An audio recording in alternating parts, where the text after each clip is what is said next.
ni hii, ni immersing ama submerging ama dipping. Kwa Kiswahili ni kuzamisha kwa maji, kuzamisha kwa maji. Tuko pamoja? Hayo ndiyo majina ambayo yametumika kutoka kwa Kiingereza. Kutoka sasa hapo naenda kwa hatua ya pili ambayo inasema hivi: kuna wale ambao wamesomea Biblia ambao tunawaita hawa wanaitwa theologists ama theologian. Zamani nilikuwa shule, kwa hivyo saa zingine mnanisaidia. Wanaitwa theologian ama theologist, yoyote ile, lakini mumefahamu. Hawa nao wakaingia kwa hayo masomo, kwa zile tafsiri, wakaja na tafsiri yao ingine ambao ni kando na ile ambao ilikuwa pale. Wakasema ya kwamba badala ya lile jambo la kusubmerge, kuweka ndani ya kuzamisha kwa maji, kuna uwezekano hata kumwagia maji ama kuosha ama kupitisha chini ya bendera. Hiyo yote inaweza kuwa ni ubatizo. Shalom, tuko kwa pamoja? Kwa hivyo theologian nao wakaongezea jambo lingine ambalo lilikuwa ni zaidi na yale ya mwanzo. Shalom, unajua ya kwamba kitabu cha Yohana 8 mstari wa 40 kinasema namna gani? Kinasema hivi, hata kama hatutasoma tunajua ya kwamba kinasema shetani tangu mwanzo ni muongo na ni baba ya wao. Kwa hivyo uongo umeingia, badala ya kule kusubmerge ama kuzamisha kwa maji, ikasemekana ati hata kumwagia maji bado ni jambo, ni ubatizo. Sasa ubatizo ukaanza kubadilika hivyo.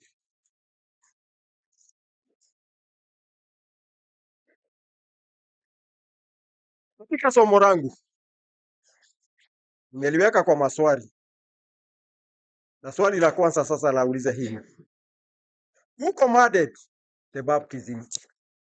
Nani aliamrisha ubatizo? Jawabu lenye nimeweka mahali pale ni hivi: our heavenly Father, Baba wetu wa mbinguni ndiye aliamrisha ubatizo. Najiuliza swali hili, to whom, ni kwa nani aliamrisha huo ubatizo? Jawabu ni Abraham. Abraham ndiye mtu wa kwanza kufanyiwa ubatizo. Swali lingine, how or in what manner, ni kwa njia gani huu ubatizo ulianza?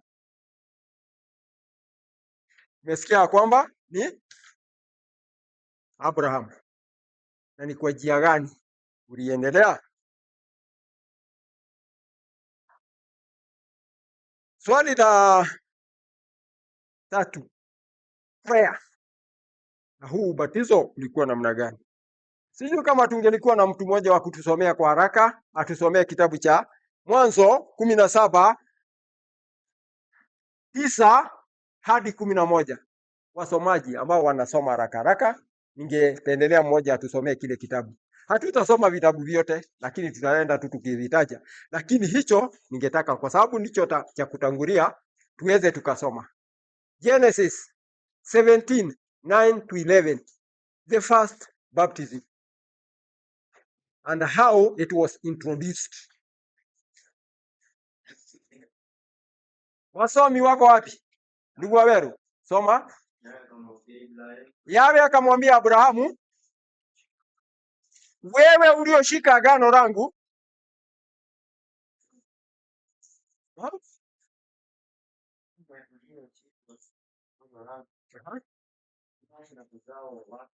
wewe na uzao wako na vizazi vyao baada yako. Hili ndilo agano langu kati ya mimi na wewe na uzao wako baada yako. Kila mwanaume, hapo ndipo nataka tushikilie. Endelea. Kila mwanaume wa kwenu atatahiriwa. Shalom. Kwa hivyo ubatizo wa kwanza ambao ulikuwa introduce ulikuwa ni kufanyiwa tohara. Na ni nani alifanyiwa? Ni Abraham. Abraham anasimamia male, yeye na vizazi vyake vyote. Kwa hivyo ubatizo wa kwanza ulikuwa swali la kwanza ambalo tunalijibu, la kwanza tunalijibu ni how and in what manner it was circumcision. Ubatizo wa kwanza ulikuwa njia hiyo ya kufanyiwa nini? Na tumesikia ya kwamba ati huu ubatizo ulikuwa ni kwa all male. Kwa hivyo haukuwa ufanyiwe kwa kina nani? Kwa kina dada. Shalom. Tuko pamoja? Endelea. Malizia. Atiuta hapo, weka sauti juu kidogo. Your foreskin. Shalom. Kidogo shikilia hapo. Your foreskin. Kwa hivyo kulikuwa na jambo moja baba yetu alisema ati ni your foreskin. Tuko pamoja?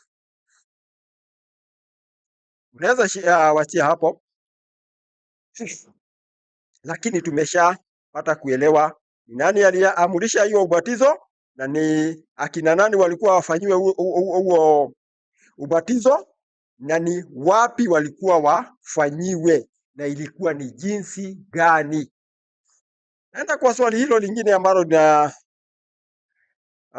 anaenda kwa maelezo ambayo anasema hivi: it is an initiation moving from one step to another. Ni initiation zote, wengi wetu ni wale tumeenda kwa shule, si ndio? Na tunajua maana ya initiation ni kutoka kwa hatua moja hadi nyingi. Hivyo ndivyo ilifanyika, na huo ndio ulikuwa ubatizo wa kwanza. Katika hizi initiations kumekuwa na mambo tofauti, kama vile tumesema shetani ni muongo tangu ile ilisemekana ati ni ya wanaume peke yake. Muigizo wa mambo ukaingizwa. Ule muigizo wa mambo ambao uliletwa baadaye ulisema nini? Kuna mambo yameigizwa kwa hiyo circumcision. Kumeletwa jambo lingine ambalo nasikia wazungu wakiliita inaitwa namna gani?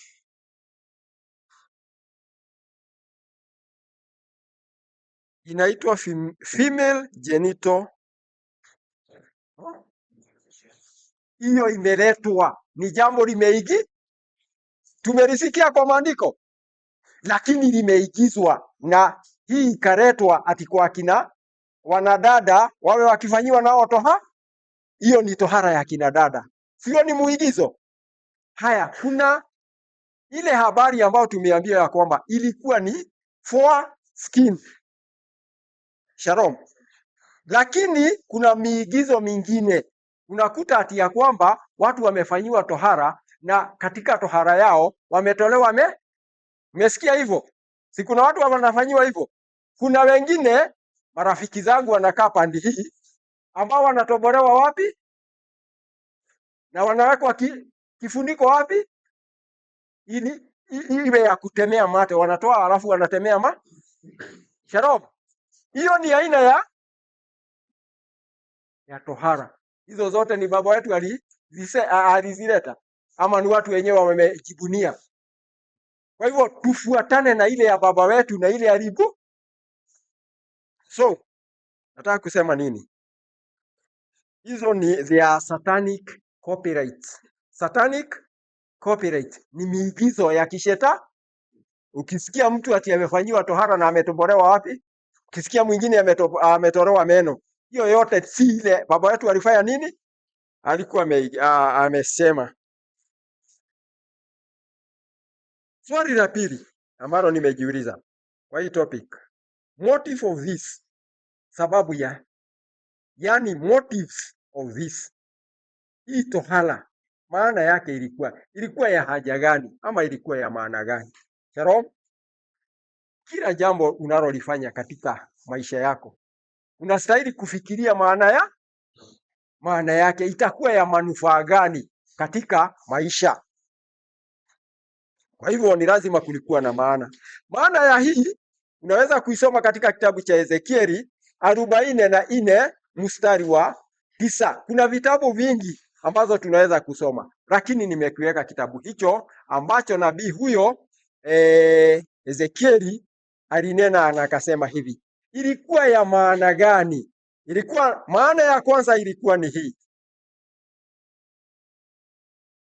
for health reasons.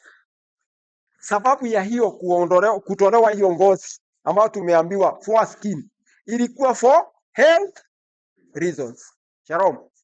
Tuko pamoja ama hatuko pamoja? Niliambia ati ya kwamba hili darasa ni la watu ambao ni watu wakubwa. Hiyo ndio lugha. Kwa hivyo sisi hatutajali tukiongea mambo mengi. Hatutakuwa kama wale watoto wadogo wako wapi? Kule wa hiyo miaka mingi. Kwa hivyo sitauliza, lakini si tunajua tu vizuri. Si tumefanyiwa hizo tohara. Na si tumesikia wengine akina asichana na hao wengine wote. Wakati tunasoma biolojia, si tumefundishwa mambo mengi kuhusiana na hiyo foreskin. Ni watu gani ambao wanasambaza ukimwi zaidi duniani? Kama ningeuliza hiyo. The uncircumcised. Ni wale hawajafanyiwa nini? Hawajafanyiwa hiyo tohara. Hawa ndio wanaisambaza kwa njia ile ya juu sana. Kama hukushika hilo, mimi nilisoma na nilisikia hivyo kwa shule. Shalom. Kwa hivyo wakati baba aliiweka mahali pale, alikuwa na wazo fulani ama alikuwa na nia fulani ya kuiweka mahali pa. Kwa hivyo ndio nikaandika hapo, it was there, iliwekwa kwa foreskin for health reasons. Shalom. Tuko pamoja? Jambo lingine la pili, heart for spiritual reasons. Ezekieli anaendelea kusema ilikuwa tena tohara iwe ya moyo kwa sababu ya mambo ya kiroho. Kwa hivyo kuna mambo mawili ambayo tunaweza kusema motive of this.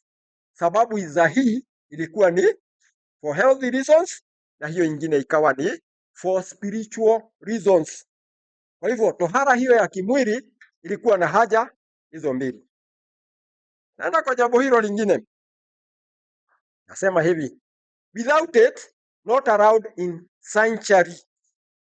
Bila ya hiyo watu wale wakara wana wa Israeli hawakuwa nakubalika kwa kusanyiko. Haungakubaliwa kwenda kwa kusanyiko kama wewe ni kehe ama wewe ni nyeta. Haikuwa inakubalika. Shalom. Kwa hivyo ilikuwa na maana spiritually. Are you seeing?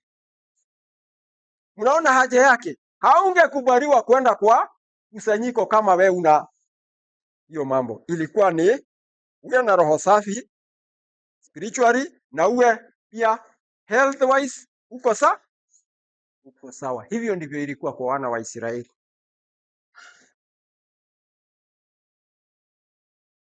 Sasa naenda sehemu ya pili ambayo inasema hivi.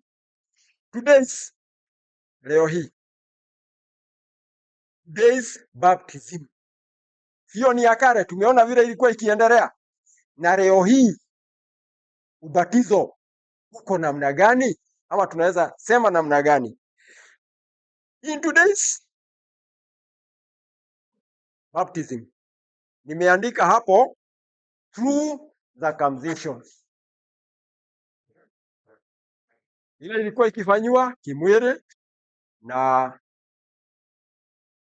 kwa sasa hivi tunaita true circumcision. Ile ni haki na haina dosari yoyote. Kwa hivyo nikaita true circumcision. Jambo moja ambalo nimeweka mahali pale, nimesema acceptance in assembly.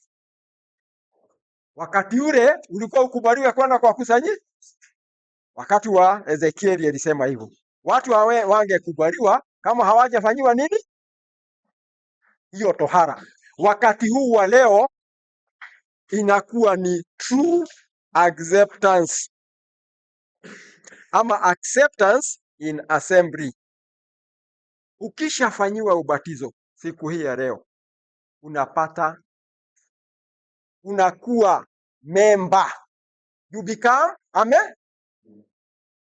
a member. Jambo lingine, heavenly registration.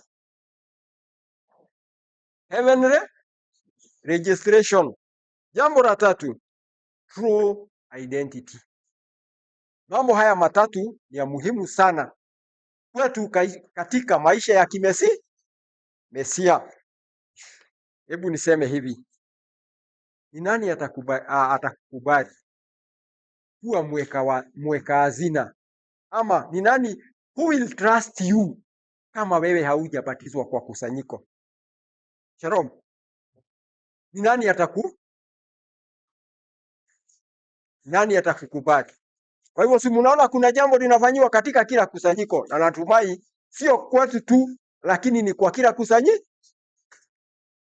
Kama umeshabatizwa kwa mipango yoyote ya kusanyiko, wewe unakubalika kwa sababu you are a member. Na niwaambie hivi, kama umekubalika, kama unajikuta kwa mipango ya watu wa kusanyiko, unajikuta kwa mipango ya kusanyiko na wewe haujabatizwa, hiyo ni kinyume, sio haki. Jambo hilo lingine, heavenly registration. Wakati tulikuja hapa, ama tumetoka wapi? Tumetoka pale, si tumefanya registration? Ni sababu gani tunafanya registration? Si ni njia ya kukutambua. Maandiko inasema ya kwamba mtu mmoja akiamini, hata malaika mbinguni wanafurahi, wanasherehekea kwa sababu umekuwa registered. Kwa hivyo kubatizwa unakuwa na hiyo registration hata mbinguni kwa Baba wetu. Shalom. Nani wangependa kutokuwa registered? Tuinue mikono mwenye hangependelea kuwa registered mbinguni. Shalom. Ni wangapi wetu hawajabatizwa hapa? Tusiinue mikono, wale wamebatizwa tuinue. Sasa shida ni hata yule amebatizwa ni kana kwamba anaogopa, anainua hivi. Hiyo ni sawa. Unainua mkono, hata pengine unainua miwili hivi, kuonyesha kweli una uhakika mimi nimekuwa registered. Shalom. Ni jambo la kufurahia. Kama malaika wakiwa mbinguni wanafurahia na wewe mwenyewe haufurahii, hii ni sawa? Shalom. Hii ni sawa? Kwa hivyo nikasema kama haujakuwa registered, register yourself as per from the next minute. Sawa sawa? Ndugu Waweru wako hapa? Hapa kuna Mtoni. Nani wa hapa? Tutafanya practicals. Tuko kwa lab. Na lab sasa Mtoni ndio utakuwa nini? Na nyinyi ndio mtakuwa nini?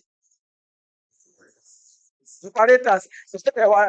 Ni vizuri kwa sababu unanikumbusha. Nyinyi ndio mtakuwa operators na hao wengine watakuwa nini? Kuendesha hilo to be registered. Hauwezi kuwa registered kama haujakufanya nini? Shalom. Haya, jambo hilo lingine nimeliweka namna gani? True identity, hiyo kwa uhakika umekuwa registered kati ya kwa wokovu. Kuna hatua nyingi ambazo tunazipitia, na katika hizo hatua moja ni hii la zoezi hili la ubatizo, kati ya hizo hatua zingine, na hili ni la muhimu sana, kwa sababu tumesikia hapo ndipo unajiandikisha jina lako kwa kitabu cha uzima.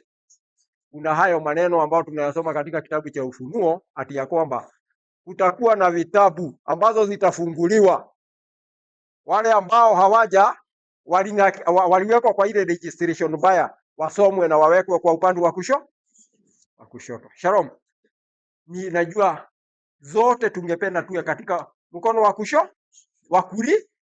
Shalom, sikia, nasema mkono wa kushoto, mnasema tuko pamoja. Kuna ule mchezo ulikuwa wanasema ati kuku aruke, zile za kukura, kuku aruke, alafu chura aruke, unakuta watu wote ni sawa kweli? Tujue tuko wapi. Shalom. Tuko kwa hilo title la Today's Baptism or True Circumcision. Naendelea kusema kwa swali hilo lingine la tatu ambalo linauliza hivi: who should be baptized? Who are eligible to this? Ni akina nani wanastahili kubatizwa? Shalom. Hebu nisikie kutoka nyuma. Wewe macho ine.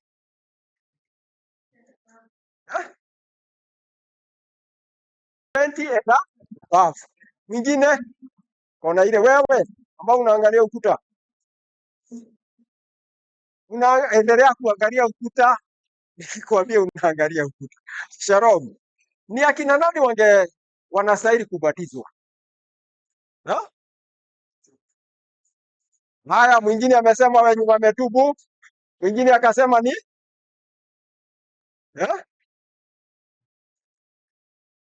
kutubu na kuamini, naona ni vitu sawa. Kwa hivyo kwangu ama kwa lesson yangu nimeiandika namna hii: all of us, kila mtu angependa kuwa registered kwa bingu. Ni kweli ama si kweli? Ama watoto wadogo hawa wangetaka hawastahili kuwa registered kwa kile kitabu cha uzima? Kwa nini tukasema ni wale ambao ni above 20? Ni nyinyi ama ni ile hali ya kujipendelea? Shalom. Kila mtu si angependa kuwa registered katika kile kitabu cha uzima? Kwa hivyo nikaandika kwa jawabu yangu ati ni all elders, wale ambao ni wachanga na wale ambao ni wamezeeka, wote wanastahili ubatizo. But nikasema hivi, between 1 year to 19 years hawa huwa wanafanyiwa nini? Si wanawekelewa mikono? Hiyo ndiyo njia moja ya kuwapatia ile identity ama registration katika nini? Katika kile kitabu cha uzima. Hawa watoto wadogo hatutaenda kuwaweka kwa maji, lakini tunawapa baraka kupitia mikono ya shua. Kuna vitabu vingi ambazo nimeandika hapo, lakini hizo ni za hawa wakati tunaenda kwa hiyo darasa tunaenda kwa sababu hawa ndio wanastahili kuwa na hiyo registration kupitia mikono. Kuna vitabu vingi. Naendelea. Above 19 years, hand laying expires. Miaka 19 ikipita, mikono inakosa nini? Kutokea hapo kupeleka wapi? Hebu tuulizane. Ukishafika miaka 18, kulingana na nchi yetu ama katiba ya nchi yetu inasema nini? Shalom. nataka tuwe kwa pamoja na tuwe sisi wenyewe. Be yourself. Ukiwa na miaka 18 katika nchi yetu, unastahili kuwa na nini? Na kitambulisho. Unastahili kuwa na kitambulisho, na ni hatia kutokuwa na kitambulisho, ni hatia. Kwa hivyo naye maandiko kutoka miaka 19 ukianza mwaka wa 20 kama vile tulivyo kuendelea mbele, wewe hauhesabiwi kwa wale watoto. Maandiko kuna hizo ambazo zimeandikwa hapo, sijui kama tumeandikiwa hizo za hiyo nyingine ambazo ni Numbers, kutoka Numbers, na hizo vitabu zingine ambazo zimeandikwa hapo zinaonyesha ya kwamba huyo mtu alikuwa na uwezo wa kwenda vitani. Leo hii niwaulize nyinyi ambao sisi ambao tuko hapa hivi, tuna uwezo wa kwenda vitani? 20 years and above. Vita ikitokea pale, utakaa kwa nyumba na akina mama? Vijana mtakaa hivyo? Ndivyo inakuwa. Sijuzi nimeona kwa TV naitwa Masai Mara, inaitwa Mara inaitwa namna gani huku pande hiyo ya Kiligori? Nani wametoka Kiligori si hapa? Mara si nimeona vijana ambao wanaenda kufurugana na hawa wengine. Ni kwa sababu wamefika kiwango cha miaka 20 na kuendelea. Hawezi kaa kwa nyumba wakati vita inavyofanya nini, inavyoendelea. Hivyo ndivyo hata baba alikuwa ameamurisha ya kwamba yule mtu ambaye amefika miaka 20 na kuendelea, huyo ana uwezo wa kujituma. Shalom. Je, nyinyi ambao sisi ambao tuko hapa hivi, tunategemea wazazi wetu kwa kila jambo? Ndio mwingine, hebu simama. Haya, eketi tu, lakini nimekuona. Ni makosa kubwa sana kama wewe umefika miaka 20 na bado unakaa kwa unategemea mama akupe kila kitu. Hata wembe wa kuchonga kucha hawezi ukanunua shilingi 5. Unategemea muza. Maandiko kuruhusu ufanye hivyo. Unastahili kuwa unajitegemea. Shalom. Unastahili kujitegemea. Kwa hivyo maandiko ikasema kutoka hapa kuendelea mbele, wewe ni mtu wa kujituma. Kwa lugha ya kisasa nasikia wakisema ati wewe ni mtu unastahili kuwa ujitume. Jambo lingine, wewe ambao umefika miaka 19, you can make your own decision. Sawa sawa? You can make your own decision. Wewe mwenyewe una mambo ambayo unastahili kujifanyia wewe mwenyewe. Shalom. Kuolewa, unangojea mzazi wako akwambie sasa wewe tafuta anaitwa mchumba? Shalom. Utangojea hivyo ufika miaka 20 bado wasichana. Unangojea mama baba zenu ama wazazi wenu waambie eti tokeni mwende mkatafute mabwana. You expect that? Haya, vijana ambao mko hapa hivi, mnakaa tu. Unangojea ati mzee akwambie kora kasichana anakaa vizuri. You expect that? Kwa hivyo you can make your own decision from 20 and above.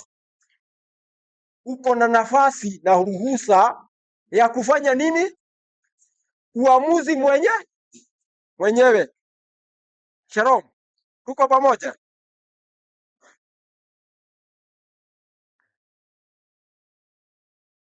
Naendelea kumalizia.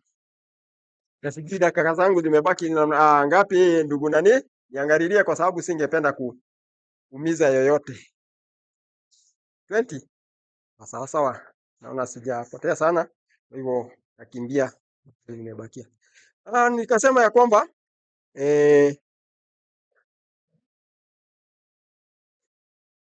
Hivyo ndivyo kwa wale watu ambao wamefika miaka 20, wao ndio walistahili kuwekwa ndani ya kutumbukishwa ndani ya maji. Maandiko inasema namna gani katika kitabu cha, kama swali hilo lingine linauliza how, na jawabu yake ni total submission, kuzamishwa ndani ya maji kabisa, full dipping, kuzamishwa kabisa. Maandiko katika kitabu cha Warumi 6 aya ya 3 na ya 4 kinasema hivi, burying in water, kuzikwa kwa ndani ya maji. Haya, hebu tuulizane. Umejua, tumeona maziko ya watu wakizikwa, si ni sawa sawa? Si tumeenda mazishi mara kwa mara? Mtu akizikwa halafu jeneza libakishwe sehemu moja ikae juu, tutasema huyo mtu amezikwa?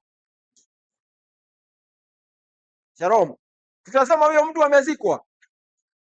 Lakini wakati tunazika tunahakikisha hati ya kwamba jeneza hilo limefunikwa kabisa.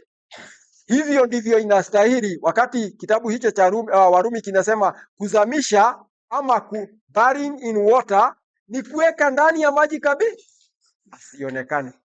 Umeona hizo ubatizo, watu wanawekwa na nusu ingine inabaki juu. Huyo kweli amebatizwa kabisa? Shalom.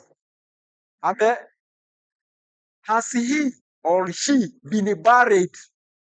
Huyo amezamishwa kabisa. Kwa hivyo tuangalie, tunakuwa waangalifu wakati tunaenda kwa ubatizo. Tunasema huyo hajabatizwa kabisa kama hajazamishwa ndani ya maji. Yohana anasema ati ya kwamba ni to be born, kuzaliwa na maji. Na wakati mtoto anazaliwa, kama mtoto hajazaliwa, huwa anaonekana. Shalom, usiniambie hiyo mnafikiria, lakini kwa ukweli haonekani, ila tu tunajua sawa sawa, tunajua kuna mtoto, lakini kabla hajazaliwa haonekani. Kwa hivyo kama ni kuzaliwa, utatoka ndani ya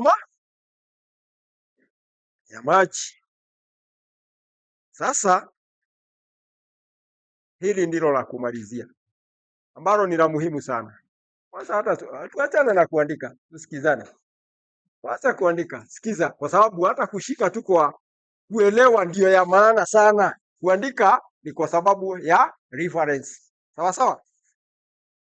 Haya, inasema hivi katika kitabu cha Kutoka Exodus 12:44. Ningependa isomwe kwa haraka. Na mwingine ashike kitabu cha Wakolosai 2:11, 12:44 Exodus. Na mwingine ashike kitabu cha Wakolosai asome kwa haraka 2:11-13. Inasema hivi, Exodus 12:44. Lakini mtumishi wa mtu awaye yote aliyenunuliwa kwa fedha, akisha kumtahiri, ndipo hapo atamula Pasaka. Jambo la kwanza ni akishafanyiwa ile tohara, atakubalika kufanya nini? Kula Pasaka. Huo ni wakati ule wa zama zile za wana wa Israeli. Wakati wa Yashua, Paulo anasema nini katika kitabu cha Wakolosai?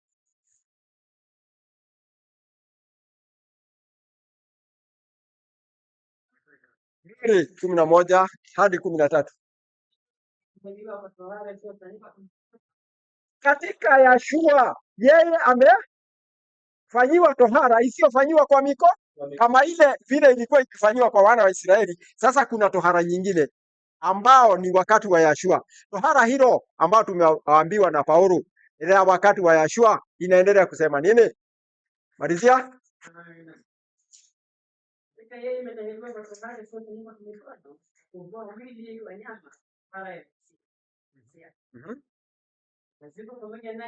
Kazikwa. Kwa hivyo tohara ni kuzikwa kwa ndani ya nini? Tohara ya siku hii ya leo ni ya kuzikwa ndani ya nini? Ya maji. Zama zile ilikuwa ikifanyiwa akina nani? Tulisoma ilikuwa ifanyiwe akina nani? Shalom. Nataka vijana mnijibu, ilikuwa ifanyiwe akina nani? Wanaume peke yao? Lakini wakati huo Masihi inawafanyiwa akina nani? Ukisoma katika kitabu cha Wagalatia, soma kitabu cha Wagalatia haraka haraka 3:27 hadi 28. Inafanyiwa akina nani? Wao wa uzao wa Abrahamu. Maana nyinyi nyote. Kwa hivyo wakati huu imepanda ngazi, sio kama vile ilivyokuwa wakati ule wa zamani, ilikuwa ikifanyiwa wanaume peke yao, lakini wakati huu atini endelea. Maana nyinyi nyote ambao mmebatizwa mmemvaa nani? Kwa hivyo siku hii ya leo kubatizwa ndio kumvaa nani? Na haijalishi nina. Kwa hivyo tumejumuishwa zote, kwa sababu maandiko inasema tumekuwa wana wa Ibrahimu. Haijalishi ni mwanaume ama ni mke. Endelea. Hakuna Myahudi wala Myunani. Ni kwa sababu gani imekuwa hapana Myunani wala hapana Myahudi wala Myunani? Watu wa zama zile, watu wenye walikuwa wakifanyiwa tohara walikuwa ni wana wa Israeli peke yao. Ilikuwa tu ni ahadi kwa wana wa Israeli, lakini sasa wekwa kwa kila mmoja wetu, haijalishi ni kabila gani ama gani, lakini yoyote yule akibatizwa kwa jina la Yeshua Mesaya amekuwa ni nani? Ni murithi ama ni mwana wa Abrahamu, murithi wa kile Abrahamu atakachorithi, hata huyo naye atakirithi. Hiyo ndio sababu reasons, tunasoma reasons for baptism. Sawa sawa. More importantly, ile ya muhimu zaidi, dakika zangu naona zimeishaisha, lakini nataka nimalizia kwa hizi vitabu 2, 3, 4. Hata kama hatutazisoma nitazisema na wewe utaziandika. More importantly, kitabu cha Luka 3 kinasema hivi, forgiveness of sin. Shalom. Sijui tutakariri hiyo. Forgiveness of sin. Hauwezi ukapata msamaha kama haujafanya nini? Kama haujabatizwa, hauwezi ukapata ile ondoleo la dhambi. Kwa hivyo, yoyote yule ambao wako hapa hivi na hajafanyiwa ubatizo, amepata ondoleo la dhambi, bado ana mzigo wake. Ama Waswahili wako wapi? Yaani ametoka coast. Bado ana mkoba wake wa dhambi. Ako hapa lakini mkoba wake uko muongo, kwa sababu hajasamehewa dhambi za. Sio mimi, ni maandiko imesema. Forgiveness of sin. Haujapata ule msamaha wa dhambi. Matthew 3:15 inasema hivi, complete righteousness. Complete righteousness. Tumesema haya ni mambo ya kukariri. Niseme hivyo. Complete righteousness. Hauna haki. Ile haki. Ile haujatimiza hiyo haki hiyo. Ile haki ya kuwa mmasihi. Tulisema ni ndio upate registration ama identity, wewe haujaipata. Kwa hivyo haujapata hiyo. Haujakamilisha ile haki. Shalom. Jina righteousness, wakati moja nilifundishwa hivi. Ukifanya hesabu vizuri ama ukifanya kwa mitihani, ukifanya jambo ulifanye vizuri, linakuwa namna gani? Si unapewa tiki? Unapewa tiki nyingine. So hizo tiki nyingi hizo tutasema hii ni haki, hii ni haki, hii ni haki, hii ni haki. To complete them, hizo ndio zinaitwa righteousness. Sawa sawa, kutokana na hiyo jina right, right, right, right, righteous. Wokovu ni hatua. Hatua ya kwanza ulipata tick. Hatua ya pili ulipata nini?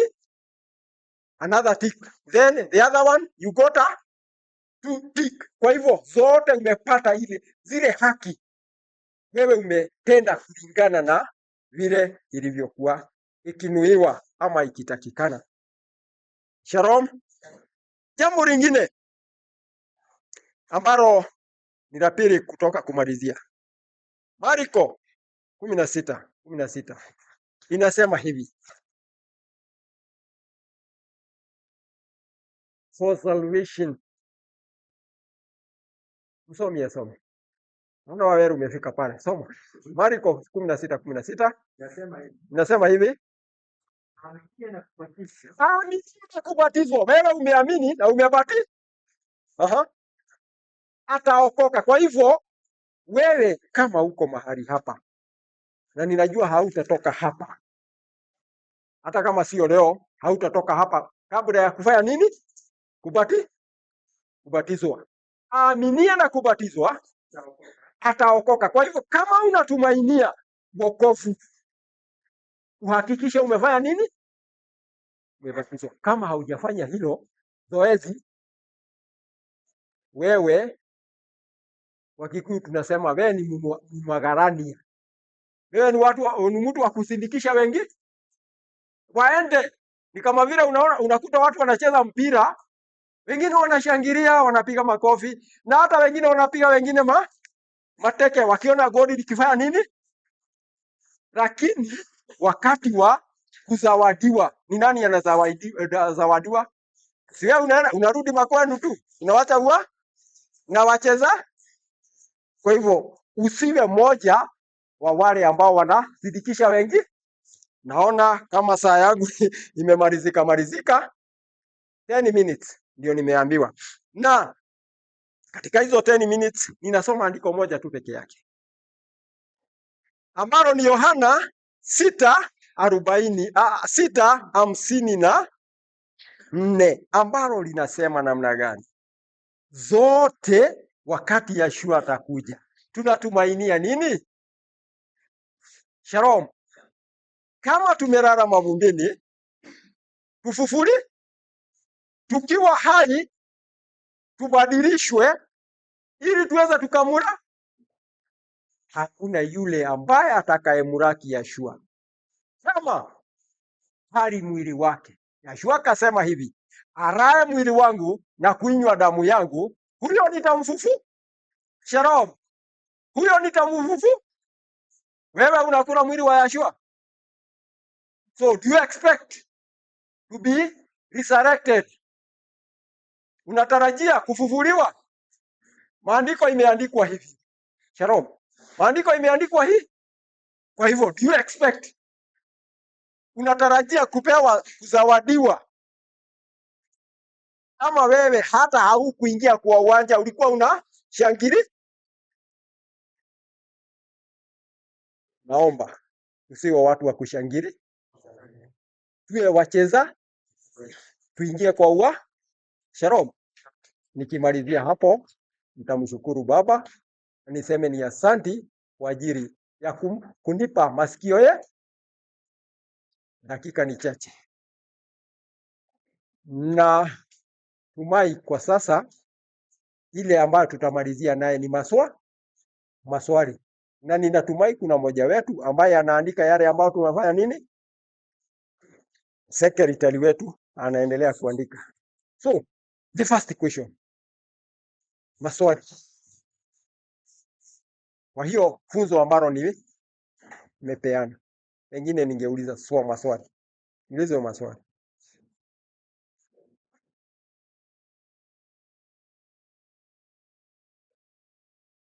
Maswali, naongea nangojea maswali.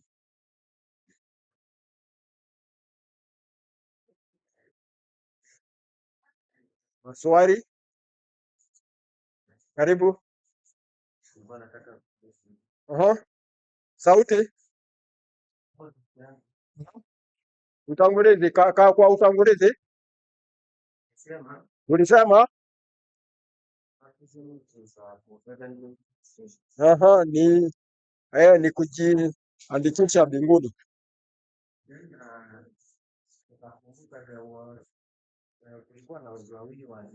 Kulikuwa na watu wawili, mmoja akawa mkono wa kushoto na mwingine akawa mkono wa kulia wa Yashua. Wakati alifanya nini? Aha. Kati ya hawa mmoja wao akamwambia Yashua ati nikumbuke kwa ufalme. Hata kuongezea hayo mambo mengine anapoyasema, yule mwizi alisema ya kwamba sisi tuko hapa kwa ajili ya makosa ye. Huyu tumemsurubisha kwa ajili gani? Kwa hivyo yeye alionekana alikuwa na ndani yake alikuwa na kugairi kwa ajili ya dhambi za, alikuwa na ile tunaita toba. Yes, he had repentance in him. Alikuwa na ile mambo ya kugairi ndani yake. Kwa hivyo ndugu yetu anauliza hivi, kwa nini huyu hakuwa registered, ama sio hivyo? Hakuwa registered kwa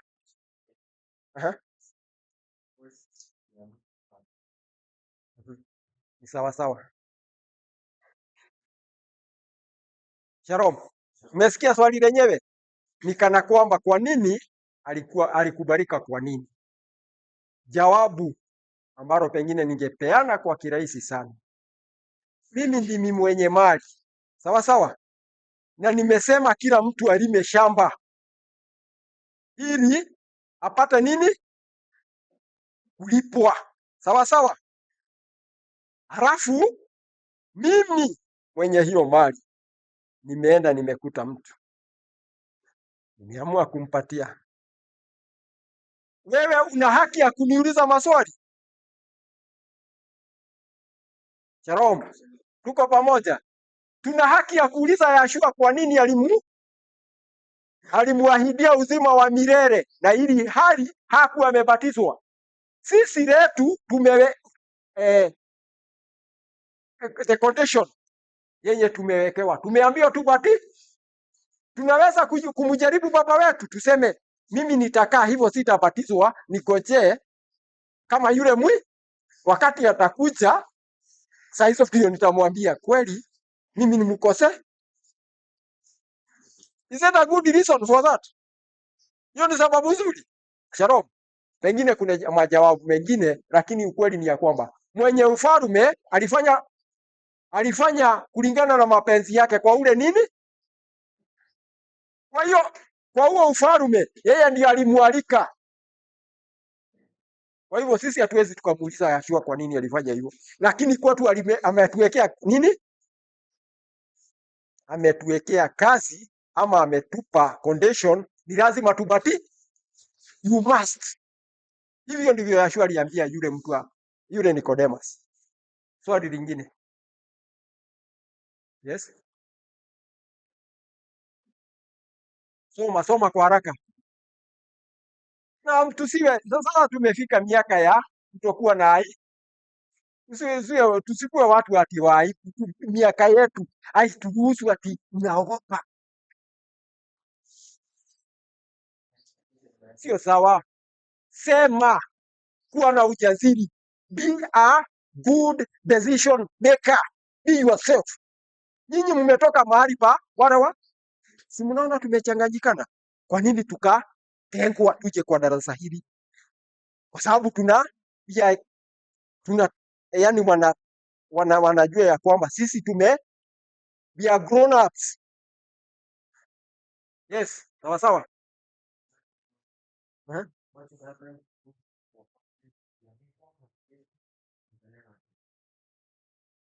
Ati wale walibatizwa kwa jina la Yeshua. Swali la kwanza, yani jawabu la hilo, wale ambao wamebatizwa kwa congregation kwa kusanyiko lingine wamebatizwa kwa jina la Yeshua. wakija hapa kwetu haturudii mara ya pili, kwa sababu tutawabatiza kwa jina gani lingine? Shalom.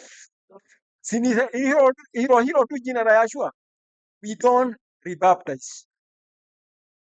Tufanyi kwa mara ya pili. Kama mtu alikuwa amebatizwa kwa jina la Yeshua na alikuwa amepitia zile ngazi ama hatua ambazo zinastahili, we don't rebaptize. Swali lingine? Yes.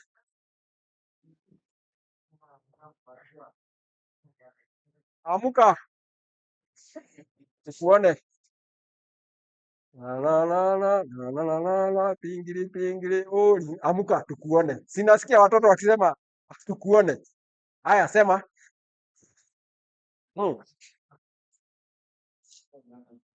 Mtu anataka kubatizwa kama hajafika hiyo miaka 20, kimaandiko, it is disqualified. Si haki. Imeambiwa ati ya kwamba kutoka mwaka wa toka Waisraeli walitumia siku ya 8, siku ya 8 ndio tohara ilianzi. Ili huyu mtu awe registered, mtoto wa miaka 8, siku 8. Yashua alibatizwa akiwa wa siku ngapi? Siku 8. Hiyo ndio ilikuwa tabia, siku 8. Kwa hivyo mikono inaanzia siku hii ya leo.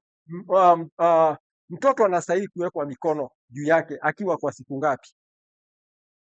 Immediately umezaliwa na imefika wakati huyo mzazi hata huyo mtoto na ana uwezo wa kwenda kwa kusanyiko. Huyo mtoto si anaweza kuwekelewa mikono from that hiyo tender age, hiyo akiwa mtoto kabisa nawekelewa mikono, lakini ile mikono itamshikilia mpaka miaka 19. Hivyo ndivyo tulisema kwa lesson yetu. Akizidi hapo inakuwa nini? Shalom. Inakuwa nini? Amehesabiwa kwenda kwa vita. Kwa hivyo unawezaje kwenda kwa vita kama uko miaka 15 na ukifika huko tena uwawe? Nani wataraumiwa? Si ni wenye kukutuma? Shalom. Kwa hivyo mimi kwangu nasema hivyo, chini ya miaka 19 hauja hata uwezo wa kufanya uamuzi vile inavyostahili. Naweza kuwa kusema umebatizwa na baadaye tena baada ya kuendelea seme sikuwa nimejua. Nani ataraumiwa? Si ni mwenye kukubatiza? Kwa sababu kwanza yeye hakuangalia maandiko ilisema ubatizwe ukiwa wapi. Shalom. Karibu ongezea. Kuna jambo ambalo mwalimu amesema. Nasema nini ni wapi? Mungu anaanza kwa mwanadamu. Mtu anakuwa mdogo mdogo. Ana ile maarifa. Anaweza kuamua na amue ni mbaya. Ni maana maandiko yanasema mtoto anakuwa mkono kuanzia ndio mpaka miaka 10 na ngapi? 19. Sasa ndio sasa ndio ambao Mungu anataka saizi. Ndio ambao unaweza fanya nini? Unaweza fanya maamuzi. Tasema jambo hili sana. Hata sasa hivi sio lazima usimamie na nani? Na mzazi. Na mambo mengine unaweza kufanya mwenyewe. Kwa hiyo miaka 20 kwa ndio maandiko yanasema mimi nilibatiza nikiwa mtoto kwa sababu hauko kufanya maamuzi nini? Mazuri. Na nani atakubatiza na hiyo miaka na kufanya nini?